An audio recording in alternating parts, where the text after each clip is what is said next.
Praise the Lord. ദൈവത്തിന്റെ അതിമഹത്തായ നാമം വാഴ്ത്തപ്പെടുമാറാകട്ടെ. റിവൈവൽ മൂവിലേക്ക് നിങ്ങൾ എല്ലാവരും ഞങ്ങൾ ആത്മാർത്ഥമായി സ്വാഗതം ചെയ്യുന്നു. ഈ വചന ശുശ്രൂഷ നിങ്ങൾക്കൊരു അനുഗ്രഹമായി തീരട്ടെ. സർവശക്തനായ ദൈവത്തിന്റെ വലിയ കൃപ നമ്മുടെ കൂടെ ഇരിക്കുമാറാകട്ടെ. ഒരു ദൈവവചനത്തിൽ കൂടെ നിങ്ങളോട് ചില കാര്യങ്ങൾ ഷെയർ ചെയ്യാൻ വേണ്ടി ഞാൻ ആഗ്രഹിക്കുന്നു.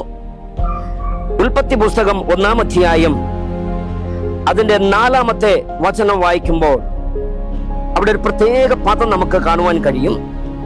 വെളിച്ചം നല്ലത് എന്ന് ദൈവം കണ്ടു. ദൈവം വെളിച്ചവും ഇരുളും തമ്മിൽ വേർതിരിച്ചു. വെളിച്ചം നല്ലതെന്ന് ദൈവം കണ്ടു. സൃഷ്ടിയിൽ ദൈവം 2 വിധമായ സൃഷ്ടികളാണ് ഈ ഭൂമിയെ നിർവഹിച്ചത്. ഒന്ന്, മാക്സിമം സൃഷ്ടികളെയും ദൈവം വാക്കുകൊണ്ട് കൽപ്പിക്കുകയായിരുന്നു. ഉണ്ടാകട്ടെ, ഉണ്ടാകട്ടെ, ഉണ്ടാകട്ടെ എന്ന് ദൈവം ഡിക്ലെയർ ചെയ്തപ്പോൾ, കൽപ്പിച്ചപ്പോൾ അത് സംഭവിച്ചു. ഓരോ സൃഷ്ടിയും കഴിയുമ്പോൾ അവിടെ നല്ലത് നല്ലത് ദൈവം അതിനെ നോക്കി, ദൈവം അതിനെ കണ്ടു. ദൈവത്തിന്റെ കൈയുടെ പ്രവൃത്തി, ദൈവത്തിന്റെ വാക്കിന്റെ ആ സൃഷ്ടിപ്പിന്റെ ശക്തിയാൽ ഉരുവായതായ ഉണ്ടായി വന്നതായ ആ നന്മകൾ, അനുഗ്രഹങ്ങൾ, ജീവജാലങ്ങൾ, ചരാചരങ്ങൾ സകലത്തെയും ദൈവം കണ്ടു. കണ്ടപ്പോൾ ദൈവത്തിന് ഭയങ്കര സന്തോഷമായി. എന്നിട്ട് ദൈവം അത് നല്ലതെന്ന് കണ്ടു, നല്ലതെന്ന് കണ്ടു, നല്ലതെന്ന് ദൈവം പറഞ്ഞു. അങ്ങനെയാണെങ്കിൽ ഈ സൃഷ്ടിയിൽ തന്നെ ദൈവം നല്ലതെന്ന് പറഞ്ഞ ചിലതുണ്ട്, നല്ലതല്ല എന്ന് പറഞ്ഞ ചിലതുണ്ട്. അവിടെ വെളിച്ചമുണ്ടാകട്ടെ എന്ന് ദൈവം കൽപ്പിച്ചു, വെളിച്ചമുണ്ടായി. നല്ലത് എന്ന് ദൈവം കണ്ടു. ഇത് 1-ാമത്തെ ദിവസത്തെ സൃഷ്ടി. ദൈവത്തിന്റെ സൃഷ്ടികൾ എല്ലാം തന്നെ വളരെ മനോഹരമാണ്. നേരത്തെ ഞാൻ പറഞ്ഞതുപോലെ ദൈവത്തിന്റെ വാക്കുകൊണ്ടുള്ള സൃഷ്ടികളുണ്ട്, ഒപ്പം തന്നെ ദൈവത്തിന്റെ കൈ കൊണ്ടുള്ള സൃഷ്ടികളുമുണ്ട്.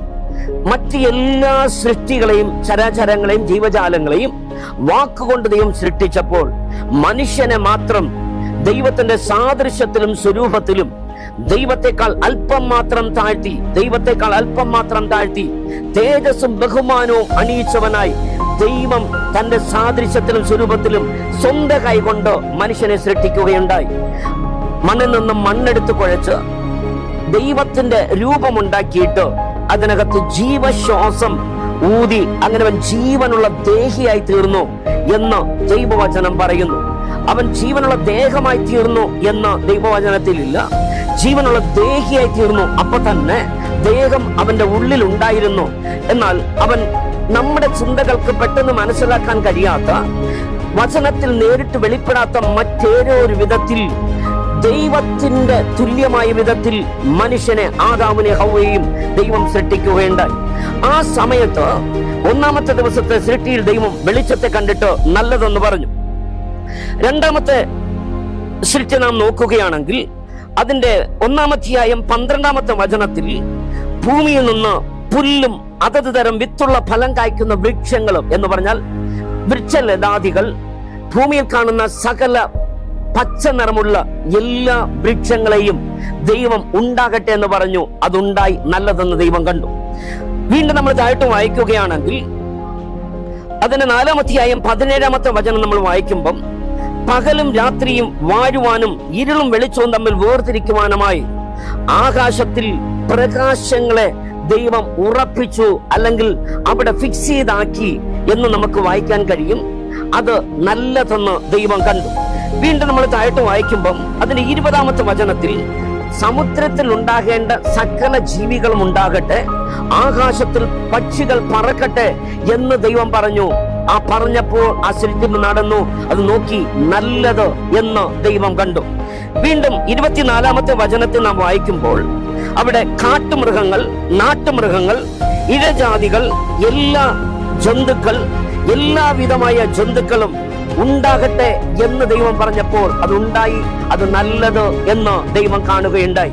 അപ്പോൾ 1-ാമത്തെ ദിവസവും 3-ാമത്തെ ദിവസവും 4-ാമത്തെ ദിവസവും 5-ാമത്തെ ദിവസമുള്ള സൃഷ്ടി ദൈവം ഉണ്ടാകട്ടെ, ഉണ്ടാകട്ടെ, ഉണ്ടാകട്ടെ എന്ന് പറഞ്ഞപ്പോൾ ഉണ്ടായി. ദൈവം നോക്കി, നല്ലതെന്ന് ദൈവം കണ്ടു. എന്നാൽ 2-ാമത്തെ ദിവസത്തെ സൃഷ്ടിയെ നോക്കിയിട്ട് ദൈവം ഉണ്ടാകട്ടെ എന്ന് പറഞ്ഞു, അത് ഉണ്ടായി. എന്നാൽ അതിനെ നോക്കിയിട്ട് നല്ലത് എന്ന് ദൈവം പറഞ്ഞില്ല. അത് ഏതിനെ നോക്കിയ? ആകാശത്തെ നോക്കി. എന്തുകൊണ്ട്? വീണുപോയ ദൂതന്മാരുടെ സാന്നിധ്യം ഈ ഭൂമിയിൽ ആയിരുന്നത് എപ്പോൾ ദൈവം വീണ്ടും ഭൂമിയെ റീബിൽഡ് ചെയ്തോ, പുതുക്കി പണിതോ, അപ്പോൾ ആ ദുരാത്മ സ്വാധീനങ്ങൾ ഇപ്പോൾ അവകാശം പറഞ്ഞു നിൽക്കുന്ന അവിടെ സിംഹാസനം അല്ലെങ്കിൽ അവർ ആധിപത്യം സ്ഥാപിച്ചിരിക്കുന്നത് ആകാശമണ്ഡലങ്ങളിലാണ്. എന്നാൽ യേശുവിന്റെ രണ്ടാം വരവിനോട് ചേർന്ന് ആകാശമണ്ഡലത്തിലെ സകല ശക്തികളെ തകർത്തുകൊണ്ട് യേശു പൂർണ്ണമായ നിയന്ത്രണം, ആധിപത്യം, അധികാരം ഏറ്റെടുക്കുമത്രേ. ആ പൈശാചിക സ്വാധീനങ്ങൾ ആകാശത്തിൽ ഇന്നും വ്യാപരിക്കുന്നത് കൊണ്ട് അതിനെ കണ്ടുകൊണ്ട് യേശു ദൈവം അത് നല്ലതെന്ന് പറഞ്ഞില്ല. ഉദാഹരണത്തിന് നമ്മൾ ദാനിയേൽ പ്രവചനം വായിക്കുമ്പോൾ അവിടെ ദാനിയേലിന്റെ പ്രാർത്ഥനയ്ക്ക് മറുപടിയായി ദൈവദൂതനെ ഇറങ്ങി വരുമ്പോൾ അന്തരീക്ഷത്തിൽ പാർസി പ്രഭു തടഞ്ഞു എന്നൊരു പദം നമുക്ക് അവിടെ വായിക്കുവാൻ കഴിയും. അതുകൊണ്ട് ആകാശത്തെ സൃഷ്ടിക്കുമ്പോൾ ദൈവം അത് നല്ലതെന്ന് പറഞ്ഞില്ല. എങ്കിൽ ഇന്ന് രാത്രി നമ്മുടെ ജീവിതമായിട്ട് ഇതിന് എന്താണ് ബന്ധമുള്ളത്? ഈ വിഷയത്തിൽ നമ്മുടെ ജീവിതമായി എന്താണ് ബന്ധമുള്ളത്? ദൈവം നമ്മുടെ ജീവിതത്തിൽ രഹസ്യവും പരസ്യമായ കാര്യങ്ങൾ ഉള്ളതുപോലെ കാണുമ്പോൾ നമ്മുടെ ജീവിതത്തിന്റെ യാഥാർത്ഥ്യങ്ങളെ കണ്ടിട്ടോ നല്ലത് എന്ന് ദൈവം പറയുമോ, അതോ ചീത്ത എന്ന് ദൈവം പറയുമോ? നിങ്ങളുടെ ജീവിതത്തെ അർത്ഥമുള്ളതാക്കി മാറ്റി ദൈവത്തിന് പ്രസാദകരമായ ജീവിതത്തിന് വേണ്ടി സമർപ്പിക്കുവാൻ ഞാൻ എന്നെ ഏൽപ്പിക്കുന്നു. ഈ വചനത്തിൽ പറഞ്ഞിരിക്കുന്ന വിധത്തിലുള്ള അനുഗ്രഹത്തിന്റെ ഒരു ഉടമയായിട്ട് മാറുവാൻ ഞാൻ എന്നെ സമർപ്പിക്കുന്നു എന്ന് എത്ര പേർ ദൈവസന്നിധിയിൽ സമർപ്പിക്കുന്നു? അങ്ങനെയുള്ളവർ ഇരിക്കുന്ന ഇടങ്ങളിൽ കണ്ണുകളടച്ച് ഒരു നിമിഷം നമുക്ക് ദൈവമുഖത്തേക്ക് നോക്കി പ്രാർത്ഥിക്കാം. സ്വർഗീയ പിതാവേ, ഓരോ സൃഷ്ടികളുടെയും ശേഷം അവിടെ നിന്നെല്ലാം നല്ലത് നല്ലത് എന്ന് കണ്ടു, നല്ലതെന്ന് പറഞ്ഞു. എന്നാൽ രണ്ടാമത്തെ ദിവസത്തെ ഒരു സൃഷ്ടിയിൽ നല്ലതെന്ന് അവിടെ നിന്ന് പറഞ്ഞില്ല. കാരണം ആകാശം പൈശാചിക മണ്ഡലങ്ങളുടെ സ്വാധീനത്തിന്റെ വിളനിലമായതുകൊണ്ട് അവിടുന്ന് അതിന് നല്ലതെന്ന് പറഞ്ഞില്ല. കർത്താവെ, ഏത് മനുഷ്യനും പ്രകാശിപ്പിക്കുന്ന സത്യ വെളിച്ചവും അഗ്നിചോളയ്ക്കത്തുള്ള കണ്ണുകളുമായിരിക്കുന്ന അവിടുന്ന് ഞങ്ങളിലേക്ക് നോക്കുമ്പോൾ നല്ലതല്ലാതെ കാണുന്ന ഏതെങ്കിലും വശങ്ങൾ ഉണ്ടെങ്കിൽ ദൈവമേ, അവിടുത്തെ പ്രസാദം ഞങ്ങളുടെ ജീവിതത്തിൽ വരാതിരിക്കുവാനായിട്ട് കർത്താവെ അത് തടസ്സമായിരിക്കുന്നുവെങ്കിൽ ഇന്ന് രാത്രി അവിടുത്തെ പ്രസാദത്തിന് വേണ്ടി ഞങ്ങളെ സമർപ്പിച്ച് പ്രാർത്ഥിക്കുന്നു. കർത്താവെ, ഞങ്ങളുടെ ചിന്തകൾ, ഞങ്ങളുടെ പ്രവൃത്തികൾ, ഞങ്ങളുടെ വിചാരങ്ങൾ, ഞങ്ങളുടെ വിശ്വാസ സംബന്ധമായ കാര്യങ്ങൾ, കർത്താവെ ഞങ്ങളുടെ ഈ ലോകവുമായി ബന്ധപ്പെട്ടിരിക്കുന്ന കാര്യങ്ങൾ, കർത്താവെ ആത്മീക വിഷയമായിരിക്കുന്ന ബന്ധപ്പെട്ടിരിക്കുന്ന കാര്യങ്ങൾ, സകല വിഷയങ്ങളെ അവിടുത്തെ കരത്തിൽ ഞങ്ങൾ സമർപ്പിച്ച് അവിടുത്തെ ഹിതത്തിനെ ഏൽപ്പിച്ച് പ്രാർത്ഥിക്കുന്നു. ഒരു വലിയ ദൈവപ്രവൃത്തി അവിടുന്ന് ചെയ്തെടുക്കുന്നതിനായി നന്ദി. ഈ ശബ്ദം കേൾക്കുന്ന എല്ലാവരുടെയും ജീവിതത്തിൽ ഇതൊരു വലിയ വെളിപ്പാടായി നൽകി ആ മേഖലകളിൽ ശക്തമായി മുന്നേറുവാൻ അവിടുന്ന് കൃപ പകരുന്നതിനായി സ്തോത്രം. ഇതിനുവേണ്ടി കാരണമായിരിക്കുന്ന മീഡിയ റിലേറ്റഡ് ആയിരിക്കുന്ന എല്ലാ പ്രിയപ്പെട്ടവരെയും അവിടുത്തെ കരത്തിൽ ഏൽപ്പിച്ചു യേശുവിന്റെ നാമത്തിൽ ബ്ലസ് ചെയ്യുന്നു. മീഡിയ അനുഗ്രഹിക്കപ്പെടുമാറാകട്ടെ. അനേകം ആയിരം ലക്ഷം ജനങ്ങൾക്ക് ഇതൊരു ആശീർവാദമായി മാറട്ടെ. ഇത് നിമിത്തം ആ കുടുംബം, വ്യക്തി ജീവിതങ്ങൾ ഓരോരുത്തരും അനുഗ്രഹിക്കപ്പെടട്ടെ. കർത്താവേ, ഈ സന്ദേശം അനേകർക്ക് ഒരു അനുഗ്രഹത്തിന് വിടുതലിന് കാരണമായി തീരുവാൻ കൃപ ചെയ്യുന്നതിനായി സ്തോത്രം. ഇതിൽ കൂടെ വെളിപ്പെടുന്ന മാനം, മഹത്വം, പുകഴ്ച അങ്ങേക്ക് മാത്രം അർപ്പിക്കുന്നു. ഞങ്ങളെ താഴ്ത്തി തിരുനാമത്തെ ഉയർത്തുന്നു. അത്ഭുതങ്ങളെ ചെയ്താട്ടോ യേശുവിന്റെ നാമത്തിൽ തന്നെ. ആമേൻ, ആമേൻ, ആമേൻ. ദൈവം നമ്മെ എല്ലാവരും അനുഗ്രഹിക്കുമാറാകട്ടെ. Thank you.